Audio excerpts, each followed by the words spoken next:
নমস্কার, আমি মৌমিতা। আমার কবিতা পাঠ চ্যানেলে আমার সকল শ্রোতা বন্ধু এবং দর্শক বন্ধুকে আন্তরিক শুভকামনা জানিয়ে আজকের গল্প পাঠ শুরু করছি। আজ আমি আপনাদেরকে পড়ে শোনাব প্রখ্যাত সাহিত্যিক শ্রী সমরেশ মজুমদারের লেখা একটি খুব চমৎকার ছোট গল্প।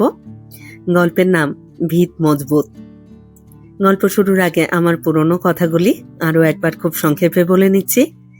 এই চ্যানেলে যারা আমার গল্প পাঠটি শুনছেন তাদের কাছে অনুরোধ, যদি আমার পাঠ এবং পরিবেশনা আপনাদের ভালো লাগে, যদি গল্পটি ভালো লাগে, একটি লাইক করবেন এবং গল্পটিকে আপনাদের প্রিয়জনের মধ্যে শেয়ার করে দেবেন।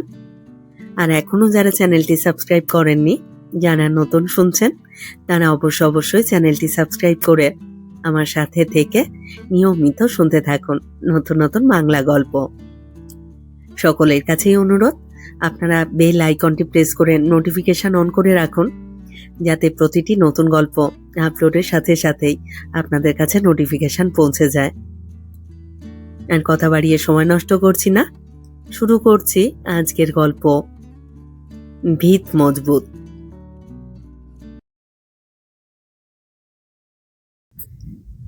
এখনো এই পরিবারের সদস্য সংখ্যা 18।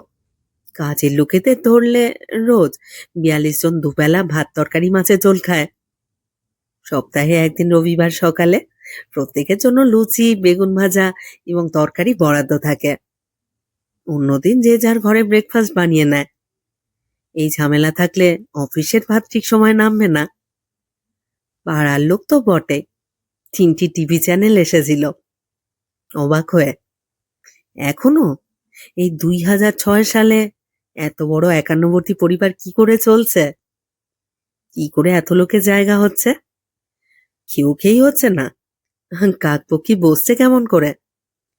বড় কর্তা ভবতোষ, যার বয়স 75, চোখ বন্ধ করে হাসেন। দূরদৃষ্টি। আমার পিতামহ ভবিষ্যৎ দেখতে পেতেন। খুদ কলকাতার বুকে তখন 15 কাঠা জমি কেনা এমন কোনো সমস্যা ছিল না, কিন্তু তিনি তখনই বাড়ির যে প্ল্যান স্যাংশন করিয়ে রেখেছিলেন, যে আজ পর্যন্ত আমাদের কোনো সমস্যা হচ্ছে না। কিরকম? প্রথমেই বাড়িটা তৈরি হয়েছিল 6টি ঘর নিয়ে, কিন্তু প্ল্যান করা হয়েছিল 24টার, 4 তলা। এখনো অবধি আমাদের পরিবারের ইউনিট 5টি, আমরা 4 তলা বানিয়ে নিয়েছি। ইউনিট পিছু 4টে ঘরের পরে যেগুলো খালি থাকছে, তাতে অন্য কাজও হয়ে থাকছে। নবতোষ বললেন, এই যে এত বড় সংসার, খাওয়া দাওয়া, অন্যান্য খরচ, 5টি ইউনিট ঠিক সমানভাবে টাকা দিচ্ছে? কৌতূহলী প্রশ্ন। প্রত্যেক ইউনিটকে 5,000 টাকা করে মাসে দিতে হয়। নবতোষ উত্তর দিলেন, সারা মাসে 20,000 টাকায় চলে যায় এত বড় পরিবারের খরচ? তা কি যায়? নবতোষ নির্বিকার। পিতামহ পিতামহ তো পিতা রোজগার করে যা রেখে গেছেন তাতে সুদ আসে। শেয়ার কিনেছিলেন, তা থেকে ডিভিডেন্ড পাওয়া যায়। তাছাড়া এদিক ওদিক থেকেও কিছু টাকা আয় হয়। সব মিলিয়ে আগামী 50 বছর দিব্যি চলে যাবে আমাদের। আর পার্সোনাল খরচ ওই 5,000 দেওয়ার পরে যে যার মতো। 5টা গাড়ি আছে আমাদের, 5টি ইউনিটের জন্যে। ইএমআই মাসে 6,000 টাকা, 2,000 ইউনিটকে দিতে হয়, বাকি 4,000 ফান্ড থেকে। আর কেউ যদি আলাদা হতে চায়, গল্পে যেমন যায় ঝগড়া করে আলাদা হয়ে যায়, তাহলে? পাগল! আলাদা হলে 5 গুণ খরচ বেড়ে যাবে। কেউ তো বোকা নয়। এই বাড়িতে এখন বিবাহযোগ্যা কোনো মেয়ে নেই। শেষ মেয়েটির বিয়ে হয়ে গেছে 5 বছর আগে। সে ছিল মেজকর্তা সন্তোষের মেয়ে। তারপর শুধুই ছেলে। এই নিয়ে 5 বউয়ের বেশ হাহুতাশ আছে। ভবতোষের নাতনির বয়স 7। সেই এখন একমাত্র মেয়ে। তাকে নিয়ে সবার স্বাদ আহ্লাদ। সেজো ছেলে প্রিয়তোষের কোনো সন্তান নেই। চতুর্থ মনতোষ বছর 8 আগে দুর্ঘটনায় মারা গেছেন। তার স্ত্রী এবং সন্তান এখানে থাকেন। ছোট ছেলে অনুতোষ 3 সন্তানের পিতা। সবাই বিবাহিত এবং পুত্র সন্তানের জনক। লোকে বলে দেশে যখন মেয়েদের সংখ্যা বেড়ে চলেছে তখন ওই বাড়িতে শুধু ছেলে জন্মাচ্ছে। ছেলে মানে ক্যাপিটাল, আর মেয়ে হওয়া মানে লায়াবিলিটি বাড়া, বিয়ে দিতে হাত খালি। কিন্তু যাদের নিয়ে এত কথা তারা চাইছে মেয়ে আসুক, বাড়িটার শ্রীবৃদ্ধি হবে তাহলে। মনতোষের ছেলে বিশ্বতোষ ছাত্র হিসেবে ভালো ছিল, একবারে চার্টার্ড অ্যাকাউন্টেন্সি করেছে, এখনই বড় ফার্মে চাকরি করছে, বয়স 25-এর নিচে। বাবা নেই বলে এই পরিবারের সবাই ওর প্রতি একটু বেশি স্নেহশীল। বিশ্বতোষের মা শ্রাবণী একটু শান্ত প্রকৃতির। এক দুপুরে তার জায়রা খাওয়ার টেবিলে বসে কথাটা তুলল, এবার বিশ্বতোষের বিয়ে দেওয়া দরকার। বাড়িতে ওই বয়সের মেয়ে নেই, কিন্তু বাইরে থেকে তো আনা যেতে পারে। নতুন বউ এলে খাঁকা ভাবটা দূর হয়ে যাবে। শ্রাবণী মাথা নাড়ল। আমি একবার বলেছিলাম, ও রাজি হয়নি। কি বলে? বড় বউ জিজ্ঞাসা করলেন। উন্মাদ না হলে কেউ বিয়ে করে? বা! মেজ বউ ফুট কাটলেন। বারে বা! তাহলে ওর জ্যাঠা, বাবা, কাকা সব উন্মাদ? শ্রাবণী বলল, কি আর বলবো আমি। বড় বউ বলল, তোমাকে কিছু বলতে হবে না, যা বলার বলবো আমরা। সেই সন্ধে অফিস থেকে ফিরে জলখাবার খেয়ে যখন বিশ্বতোষ বিশ্রাম করছে তখন ভবতোষের নাতনি গিয়ে তাকে খবর দিল। একটু অবাক হলো সে। বড় বউয়ের ঘরে গিয়ে দেখলো সেখানে 3 কাকিমা এবং জেঠিমার সঙ্গে মাও বসে আছে। বড় বউ বলল, এসো, এখানে বসো। বিশ্বতোষ বসলো। বড় বউ জিজ্ঞাসা করলো, হ্যাঁ রে, তোর এত বড় আসপর্দা হয় কি করে? কেন, আমি কি করলাম? হতভম্ব বিশ্বতোষ। কি করলাম? হুমা, কি করলাম? মেজ বউ চোখ পাকালো। তুমি আমাদের পাগলের বউ বলেছ। আমি? তোমাদের? কখনো না। ফের মিথ্যে কথা। বড় বউ বললেন, তুই তোর জ্যাঠা, বাবা, কাকাকে পাগল বলিসনি? এই কথা শুনলে ওদের মনের অবস্থা কি হবে? ওরা পাগল হলে তো আমরা পাগলের বউ ছাড়া আর কি? তোমরা কি বলছো? আমার মাথায় ঢুকছে না। বেশ জোরে বলল বিশ্বতোষ। ঢুকছে না? কাকিমা বলল, তুমি বলনি উন্মাদ না হলে কেউ বিয়ে করে? কি বলনি এ কথা? বিশ্বতোষ মায়ের দিকে তাকালো। শ্রাবণের মুখ স্থির। ও কথা আর এই কথা এক হলো? বিশ্বতোষ প্রতিবাদ করলো। আল বাত এক। বড় বউ বলল, এত খারাপ কথা তুই বললি কি করে? তোকে এই অন্যায়ের জন্য প্রায়শ্চিত্ত করতে হবে। বেশ, কি করতে হবে বলো? বিশ্বতোষ মিনমিন করে বলল, 3 মাসের মধ্যে বিয়ে করতে হবে। হ্যাঁ, বিয়ে? চোখ বড় করলো বিশ্বতোষ। অসম্ভব। আমাকে 1 বছরের জন্য হায়দ্রাবাদ ব্যাঙ্গালোর করতে হতে পারে। তাছাড়া তুমি যেখানে ইচ্ছে যাও, বউ আমাদের কাছে থাকবে। মেজ বউ রায় দিলেন, কোনো কথা শুনছি না। কি বলি? কিছু বলতে হবে না, আমরা মেয়ে দেখছি। বড় বউ বললেন, হ্যাঁ রে, তোর কোনো বক্তব্য থাকলে বল, কিরকম বউ চাস? আমি জানি না। বিশ্বতোষ উঠে বেরিয়ে যেতেই বউরা হেসে ফেললেন। শ্রাবণীও খোঁজ খোঁজ বউ চাই। যার বউ তো বটে। শ্রাবণীর বাপের বাড়িতেও খবর পৌঁছে দেওয়া হলো। 20-21-এর মধ্যে সুন্দরী, মার্জিত স্বভাবের পাত্রী চাই। সম্বন্ধ আসতে দেরি হলো না। এখন রোজ দুপুরে বউরা ভাবি পাত্রীদের ছবি নিয়ে বসেন, কিন্তু একটা না একটা খোঁজ চোখে পড়ছেই। কারোর চোখ ছোট, তো কারোর গরুর মতো বড়, কারোর মুখ একটু চৌকোনো, কারোর গলা নেই, কাঁধের উপরে মুখ বসানো। এরা সবাই দূর সম্পর্কের আত্মীয়দের মেয়ে। তা হোক, তবু জেনে শুনে অন্ধ হতে পারবে না ওরা। মেজ বউয়ের বৌদির মাসুতো বোন দিল্লিতে থাকে। তার মেয়ের ছবি এলো, বেশ সুন্দরী, মোমের মতো গায়ের রং। কিন্তু বউরা পরস্পরের দিকে তাকালো। মেজ বউ জিজ্ঞাসা করলো, হ্যাঁ দিদি, বলুন। কি বলবো? তোমরা সবাই যা বলবে তাই হবে। সেজ বউ বলল, সালোয়ার কামিজ পরে আছে, কিন্তু স্পষ্ট বোঝা যাচ্ছে। মেজ বউ বলল, আমি তো দেখিনি কখনো, বড্ড ভারী বুক। না থাক। ছোট ভাই অনুতোষ পরামর্শ দিল, খবরের কাগজে বিজ্ঞাপন দাও। তাছাড়া ম্যারেজ.কম-এ খোঁজ করলে ভালো মেয়ে পাওয়া যেতে পারে।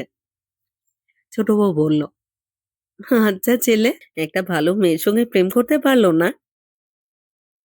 দিনটা ছিল কাজের।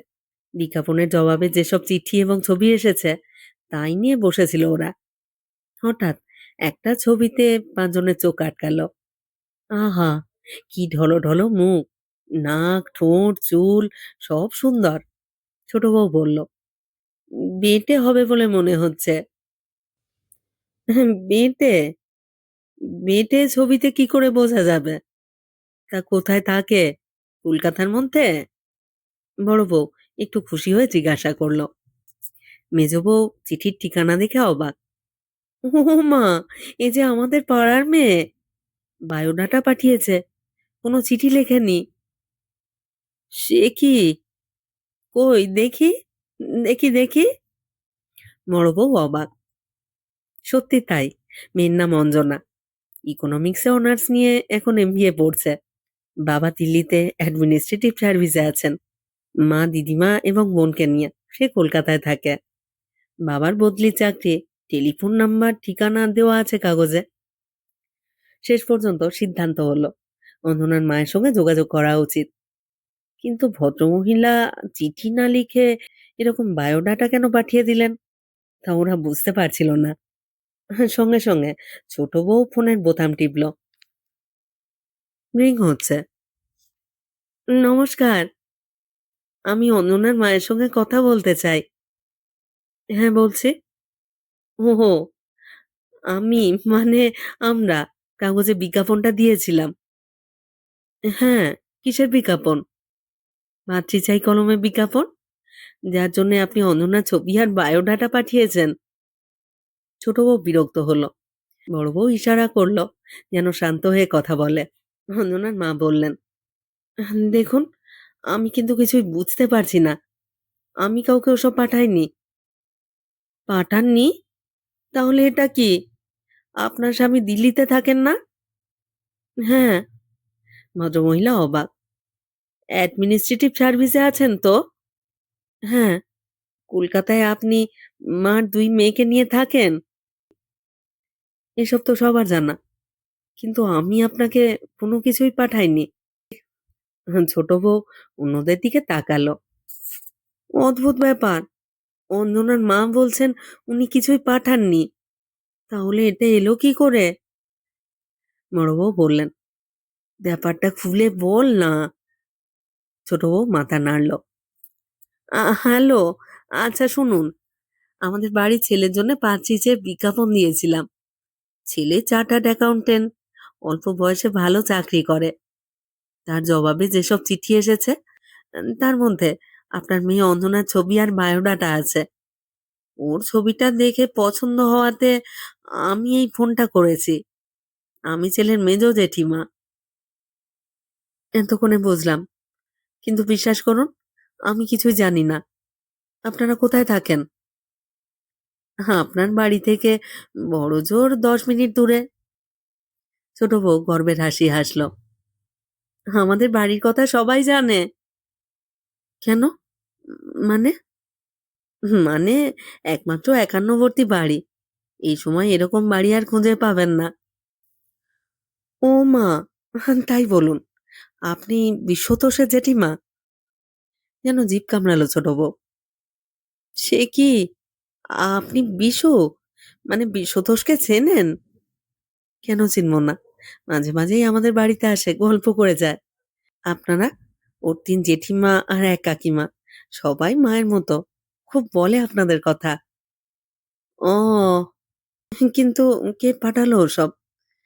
কিছু মনে করবেন না ভাই। আমি খোঁজ নিয়ে আপনাকে জানাচ্ছি। টেলিফোনের লাইনটা কেটে গেল। ছোট বউয়ের মুখের অবস্থা দেখে সবাই চিন্তিত হয়ে পড়েছিল। শ্রাবণী জিজ্ঞাসা করলো, কি হয়েছে? কি হয়েছে? ছোট বউ বলল, কি কাণ্ড, আমরা কিছুই জানি না। আহা, কি হয়েছে? কি হয়েছে বলবি তো? বড় বউ ঝাঁঝিয়ে উঠল, বিশু ওদের বাড়িতে প্রায়ই যায়। সে কি? উমা, সে কি? সে কি? ছাট্টি গলা থেকে একটি শব্দ ছিটকে উঠল। শুধু যায় না, সে গল্প করে, আমাদের কথাও বলেছে। বড় বউ বলল, আমার তো বিশ্বাস হচ্ছে না। যে ছেলে সাত সকালে অফিসে গিয়ে সন্ধ্যের পরে বাড়ি ফেরে, তার ওসব জায়গায় যাওয়ার সময় কোথায়? মেজ বউ বলল, তার মধ্যে সময় বের করে নেয়। ওরকম সুন্দরী মেয়ে, তা তুমি তো ওকে পেটে ধরেছিলে। শ্রাবণী, তুমি জানো না কিছু? শ্রাবণী মাথা নাড়ল, না, বিন্দু বিসর্গ না। ছোট বলল, তাহলে বোঝো, গিয়ে উন্মাদে করে। হুম, তলে তলে কত জল। ওই ছবি, বায়োডাটা ওই মেয়েটাকে দিয়ে পাঠিয়েছে। ওকে জিজ্ঞাসা করতে হবে, অনুমানের সিদ্ধান্ত নেওয়া ঠিক নয়। বড় বউ মাথা নাড়ল, হয়তো একদিন গিয়েছিল, তাই রোজ বলে চালাচ্ছে ওরা। মেজ বউ শ্রাবণীকে বলল, এখনই ফোন করো ওকে। সেজ বউ বলল, না না, ও এখন অফিসে, বাড়ি ফিরুক তারপর। কিন্তু তার আগেই ফোন এলো। ফোনটা ধরলো ছোট বউ। হ্যালো। ওপাশে একটু চুপচাপ। ছোট বউ গলা তুলল, হ্যালো, কে ফোন করছেন? আমি, আমি। মিষ্টি কিন্তু গলায় কাঁপুনি। কে? আমার নাম অঞ্জনা। হোমা, হ্যাঁ গো বর্দি, ওই মেয়েটাই ফোন করেছে। চার বউ বিচলিত। বড় বউ বলল, আমাকে দাও তো। মেজ বউয়ের ইচ্ছে ছিল না, তবু রিসিভার এগিয়ে দিল। বড় বউ বলল, হ্যালো, হ্যাঁ বলো, কাকে চাই? না, মানে ঠিক কাউকে। কি যে বলি। আহা, যা বলতে চাও তা গুছিয়ে বলো। মা আমাকে খুব বকছেন, মা কিছুই জানেন না। ও, তাহলে তুমিই পাঠিয়েছো? হ্যাঁ। তুমি দেখছি খুব বেহায়া মেয়ে। না না, আমি বাধ্য হয়েছি, বিশ্বাস করুন। বাধ্য হয়েছো মানে? মানে আপনারা আপনারা ওর বিয়ের সম্বন্ধ করছেন, অথচ ও আমার কথা আপনাদের বলতে পারছে না। তাই ভাবলাম, যদি ছবি পাঠালে কাজ হয়। তা ওর সঙ্গে কতদিনের সম্পর্ক? ঠিক সম্পর্ক নয়, তবে আমার খুব ভালো লাগে। আমি আর কারোর কথা ভাবতে পারি না। ও জানে? জানতো না, শোনার পর আমি বলে ফেলেছি। তা শুনে কি বলল? বলল, সর্বনাশ, আপনাদের বাড়িতে সম্বন্ধ না করে বিয়ে হয় না। আমি কি করব ভেবে না পেয়ে চিঠি আর বায়োডাটা পাঠালাম। অঞ্জনা বলল, তুমি কি এখন বাড়িতে আছো? হ্যাঁ, 10 মিনিটের মধ্যে আমাদের বাড়িতে চলে এসো। মানে? আহা, ভয় পেও না, তোমাকে আমরা বকবো না। যা পরে আছো তাই পরেই আসবে, সাজগোজ করবার কোনো দরকার নেই। ফোনটা রেখে দিলেন বড় বউ। অঞ্জনার কথাগুলো যাদের জানিয়ে বললেন, সামনাসামনি দেখাই ভালো। শ্রাবণী বলল, ওর সঙ্গে বিশুর কি?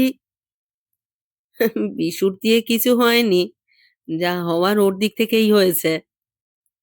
ছোট বউ বলল, তাহলে তো বলতে হবে এই মেয়েটাই হ্যাংলামি করেছে। মা বাবা জানলো না, নিজের বিয়ের জন্য নিজেই উদ্যোগ নিয়েছে। আলোচনায় যেসব মতামত পাওয়া যাচ্ছিল, তা অন্যনার পক্ষে যাচ্ছিল না। এই সময় কাজের মেয়ে এসে বলল, একজন মেয়ে দেখা করতে এসেছে, এখানে নিয়ে আয়। কাজের মেয়ে চলে গেল। মেজ বউ বলল, দিদি, তুমি যেন বেশি উদার হয়েও না। না না, মাথা নাড়ল বড় বউ। যে এলো তার দিকে কয়েক সেকেন্ড চুপচাপ তাকিয়ে থাকলো পাঁচ বউ। পরনে জিন্সের উপরে কাজ করা টপ, চুল কাঁধের নিচে নেমেই থেমেছে, বেটে নয়, এবং খুব সুন্দর মুখ। বড় বউ বললেন, বসো। মেয়েটি বসলো। মেজ বউ জিজ্ঞাসা করলেন, তুমি কি বাড়িতে প্যান্ট পরেছিলে? হ্যাঁ। মাথা নাড়ল সামান্য। সে কি, বাঙালি বাড়ির মেয়ে। কি করব, আমি তো সালোয়ার কামিজ পরতাম। ও বলল ওসব এখন ব্যাকডেটেড। তাছাড়া আপনারা নাকি প্যান্ট খুব পছন্দ করেন, আমাকে তাই সবসময় প্যান্ট পরা অভ্যেস করতে হবে। অ্যাঁ? পাঁচ বউয়ের চোখ বড় হলো। সত্যি বলছো? বড় বউ ধমকালেন। ও মা, মিথ্যে বলবো কেন? মেজ বউ বললেন, তুমি যা করেছো তাকে হ্যাংলামি বলে, জানো? আমি তো করতে চাইনি, ও আমাকে করতে বলেছে। মেজ বউ বলল, মিথ্যে কথা। তুমি তো বলেছ ওর দিক থেকে কিছু নেই, যা আছে তা তোমার দিক থেকে। তাহলে ও বলবে কেন? আমায় বলল আমি এসবের মধ্যে নেই, যদি ওরা পছন্দ করেন তবে তুমি আমাদের বাড়িতে ঢুকতে পারবে, অ্যাপ্লিকেশন পাঠিয়ে দেখো। অঞ্জনা বলল। কাকিমা বলল, আর শোনা মাত্র তুমি পাঠিয়ে দিলে কেন? তোমার সম্মান নেই? হাত তুললেন বড় বউ। শোনো মেয়ে, আমাদের পরিবার একান্নবর্তী, সবাই একসঙ্গে চলি। বিশু আমাদের ছেলে। তুমি যা বলছো তা যদি সত্যি হয় তাহলে বলবো সে খুব অন্যায় করেছে, তোমাকে উৎসাহ দিচ্ছে অথচ আমাদের কিছু বলেনি। আপনারা তো রেগে যাবেন, তাই। থাক, আর ওর হয়ে সাফাই গাইতে হবে না। হ্যাঁ, ও আমাদের ছেলে, কিন্তু সবাই মিলে তো ওকে পেটে ধরতে পারি না, ধরেছে একজন। এখন বলো তো, আমাদের মধ্যে কে ওর গর্ভধারিণী? বড় বউ জিজ্ঞাসা করলেন। আমার মনে হয়। মুখ নামালো অঞ্জনা। আমাকে চিনি একটাও প্রশ্ন করেননি, তিনি বোধ হয়। বড় বউ হেসে ফেললেন। ও শ্রাবণী, ওকে একটু মিষ্টি দাও, প্রথম এলো। সঙ্গে সঙ্গে উঠে দাঁড়ালো অঞ্জনা। প্লিজ, আমাকে মিষ্টি খেতে বলবেন না, আমি ওর কথায় মিষ্টি ছেড়ে দিয়েছি। আমি যাই। অঞ্জনা যেন চলে যেতে পেরে বেঁচে গেল। পাঁচ বউ হাঁ হয়ে তাকিয়েছিল। তারপরেই পাঁচটি কণ্ঠ থেকে হাসির ফোয়ারা ছিটকে এলো। দোতলার ঘরে দিবানিদ্রা থেকে উঠে এসে ভবতোষ সেই হাসি শুনতে পেয়ে খুব খুশি হলেন।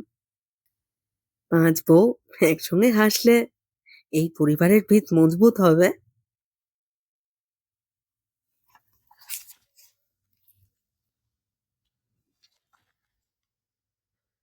শেষ হলো আজকের গল্প, শ্রী সমরেশ মজুমদারের লেখা ছোট গল্প ভিত মজবুত। ভারী চমৎকার একটি গল্প। আপনাদের কেমন লাগলো গল্পটি? আপনারা যারা এই চ্যানেলে আমার পুরো গল্প পাঠটি শুনলেন তাদেরকে জানাই আমার আন্তরিক ধন্যবাদ। আপনারা অবশ্যই আপনাদের মতামত কমেন্ট বক্সে আমাকে লিখে জানান। প্রত্যেকটি গল্প পড়বার পরে আপনাদের মতামতের অপেক্ষায় থাকি। আপনাদের ছোট্ট একটু মতামত আমার কাছে অনেক মূল্যবান। আপনাদের মতামত আমার এগিয়ে চলার অনুপ্রেরণা। অপেক্ষায় রইলাম আপনাদের মতামতে। সবাই খুব ভালো থাকুন, সাথে থাকুন। ফিরে আসছি খুব শীঘ্র নতুন গল্প নিয়ে।